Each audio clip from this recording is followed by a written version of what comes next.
So here we are at the end of this 5-part series of the year that I stopped collecting comics, 1972. Again, we've gone through a number of different groups of comic books.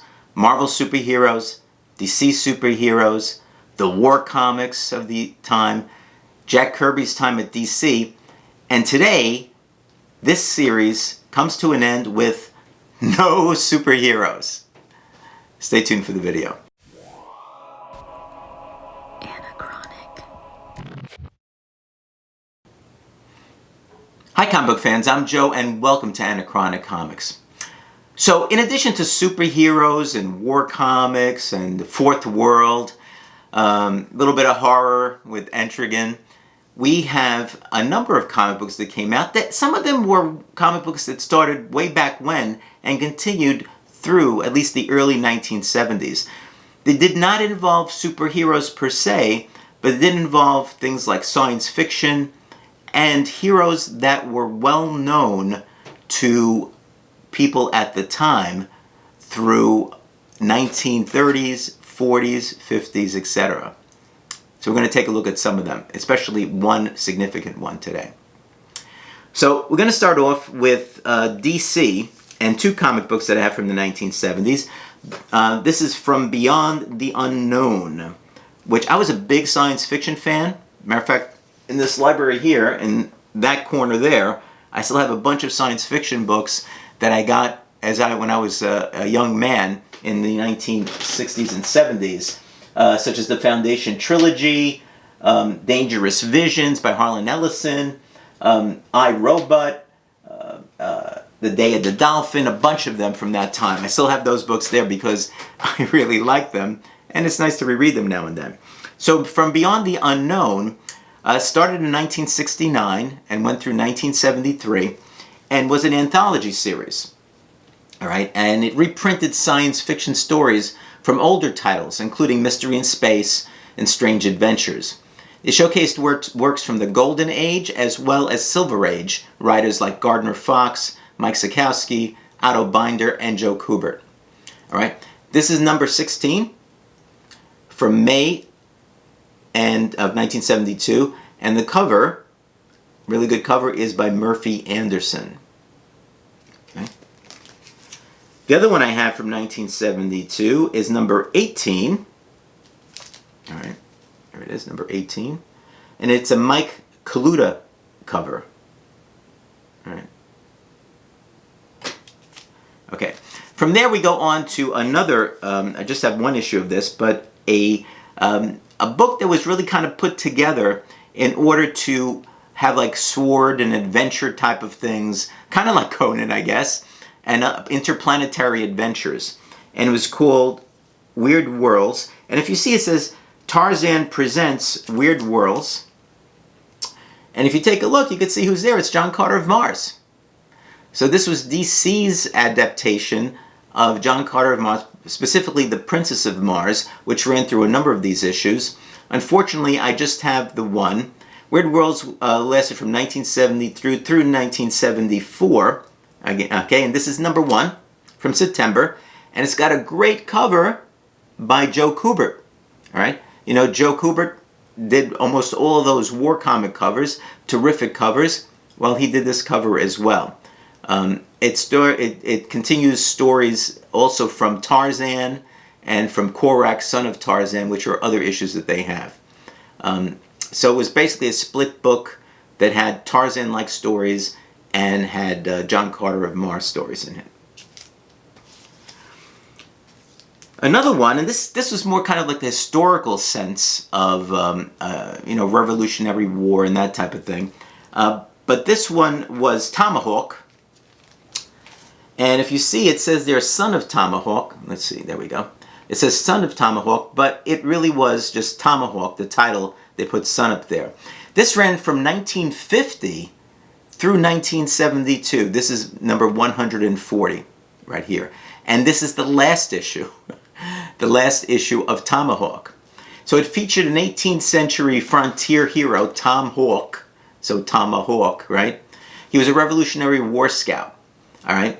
He had a band of soldiers, and obviously they were called the Rangers, and they fought against the British.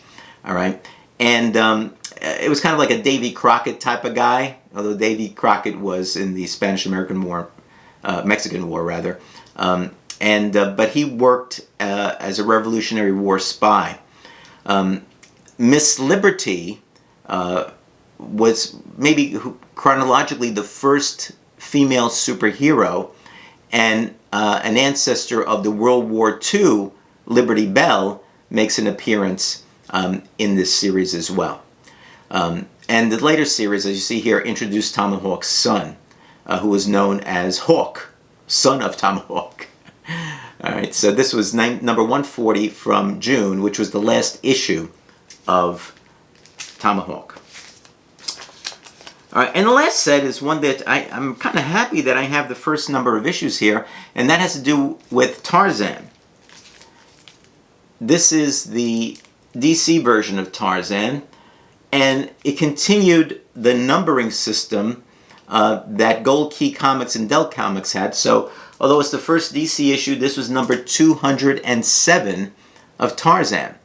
All right, so DC had it running from 1972 through 1977 when Marvel took it over, and instead of continuing the numbering system like Dell did from Golden Key and from DC did from Dell, Marvel started the numbers all over with number 1. All right, so this is number 207 of Tarzan, and it's a key because DC started publishing Tarzan. And it also has the origin of John Carter, Warlord of Mars, and it also contains a short story about Tarzan's first Christmas, and a biography of Edgar Rice Burroughs. So kind of a cool issue to have. Tarzan of the Apes, first DC issue, number 207 from April of 1972. All right. Next one is the second DC issue, number 208. All right, from May of 1972. The next one is the third DC issue, number 209. It's called Mate of the Ape Man, so you know what this is going to be about. It's the first appearance of Jane Porter and the inclusion of a Tarzan newspaper strip originally printed in January of 1932. So it's very, very cool. Me Tarzan, you Jane. That's the Jane. Understand? Jane. Jane. Jane. Jane. Jane. Hey, Jane. You? Jane. Jane. And you? You. Tarzan. Tarzan. Tarzan. Jane. Tarzan. Jane. Tarzan. Jane. Tarzan. Jane. Tarzan. Jane. Tarzan. Jane. Tarzan. Jane. Oh, please stop. Let me go. I can't bear this. What's the use? The fourth DC issue, which is number 210, is from July of 1972. And it's the fourth part of the fourth-part adaptation of Edgar Rice Burroughs' novel, Tarzan of the Apes. And it runs for the entire issue, which was a change from the prior issues where you did have John Carter of Mars as a secondary story. So here you had one issue going entirely through adopting that particular book.